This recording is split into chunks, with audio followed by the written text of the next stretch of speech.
பிரியமானவர்களே, இக்காலமும் இனிவரு காலமும், அதாவது எதிர்காலம் எப்படி இருக்கும் என்று இந்த வீடியோவில் பார்ப்போம்.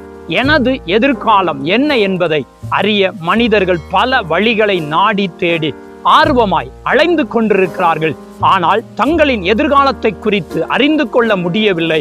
ஆனால் எக்காலத்தையும் அறிந்த தேவன் தம்மை நம்புவோருக்கு இங்கு பூமியில் அங்கு பரலோகில் நம் வாழ்க்கை எங்கனம் என்பதை வேதத்தின் மூலம் தெளிவுபடுத்தியுள்ளார்.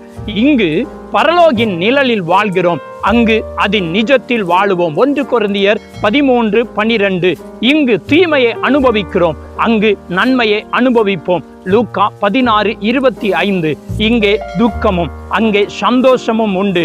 1 பேதுரு 1:6. இங்கே பாடுகளும் அங்கே மகிமையும் அடைவோம். ரோமர் 8:17.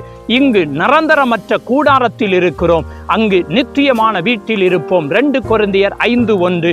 இங்கு தேவ பிள்ளைகளாய் இருக்கிறோம், அங்கு நம் அப்பாவை கண்டு அவரை போல் ஆகிவிடுவோம். 1 யோவான் 3:2. பரலோகில் பிரவேசிக்க வேண்டுமானால் இயேசுவை விசுவாசித்து ஏற்றுக்கொள்ளுங்கள். இயேசு உங்களை ஆசீர்வதிப்பாராக. ஆமென்.